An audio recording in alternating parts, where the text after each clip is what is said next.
बिहार में अब कोरोना का दहशत धीरे धीरे फिर से एक बार बढ़ता जा रहा है। और वो इसलिए क्योंकि गया में पहले ही 18 संक्रमित मिल चुके हैं, जिसमें से 13 विदेशी नागरिक थे। और आज फिर से 2 संक्रमितों की पहचान की गई है। और ये दोनों संक्रमित जो कोरोना संक्रमित है, ये दोनों विदेशी हैं। और ये दोनों जो गया में कालचक्र पूजा का आयोजन किया गया है उसमें शामिल होने आए थे।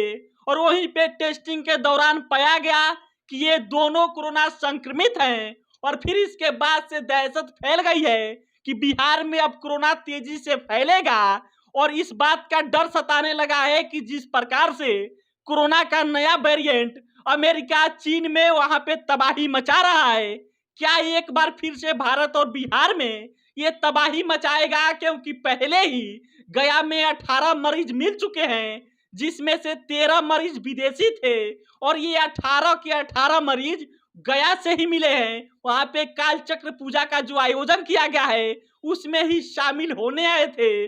और इस दौरान जब उनकी टेस्टिंग हुई तो पाया गया कि ये कोरोना संक्रमित हैं। और फिर इसके बाद से दहशत फैलना शुरू हो गया है। आज जो 2 मरीजों की पहचान की गई है उनकी जीनोम सैंपल सीक्वेंसिंग के लिए पटना भेज दिया गया है। और फिर इसके बाद से ये तय हो पाएगा कि ये जो दोनों मरीज हैं यानी कोरोना संक्रमित है, क्या इनको पहले वाला ही कोरोना हुआ है या फिर जो कोरोना का नया वेरिएंट है वो हुआ है। ये जैसे ही जांच होगा उसके बाद से ये खबर आ पाएगी।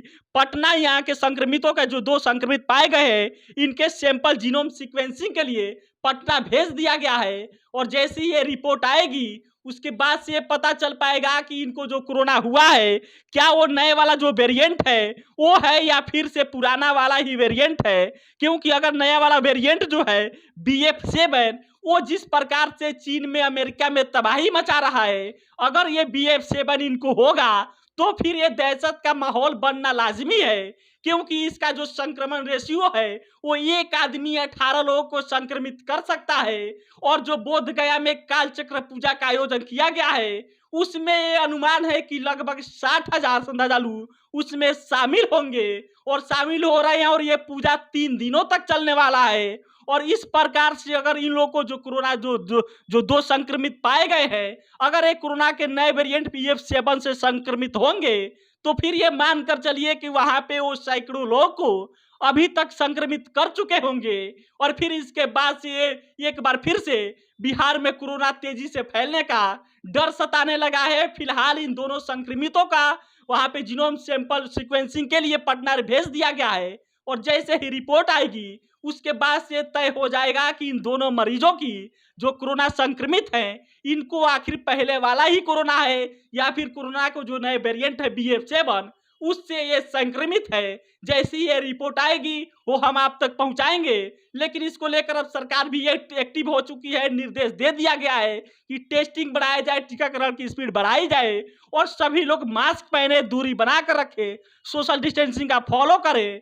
क्योंकि अगर इस प्रकार से BF7 जिस प्रकार से तबाही मचा रहा है अमेरिका में, चीन में, अगर भारत में तबाही मचाने लगा तो फिर मुश्किलें हो जाएगी, लॉकडाउन की स्थिति पैदा हो जाएगी। इसलिए सभी लोगों से अपील है कि वो सोशल डिस्टेंसिंग को फॉलो करें, वो मास्क पहने और सरकार की तरफ से जो भी गाइडलाइन जारी किया जा रहा है इसको फॉलो किया जाए। फिलहाल जो भी रिपोर्ट आएगा इन दोनों संक्रमितों का वो हम आप तक पहुंचाएंगे कि क्या ये कोरोना का जो नया वेरिएंट है BF7 उसी से संक्रमित है या फिर से पुराने वाले जो कोरोना का वेरिएंट था उससे संक्रमित है। फिलहाल 18 पाए गए थे, 2 आज पा लिए गए। गया में ही ये 20 मरीज पाए गए कोरोना संक्रमित। इसके बाद से जो आगे अपडेट आएगा वो हम आप तक पहुंचाएंगे। फिलहाल इस वीडियो में इतना ही। कैमरे के पीछे दीपक खड़े हैं, मैं आपके साथ सिकंदर अली। आप बिहार मंच देख रहे थे। बहुत बहुत धन्यवाद।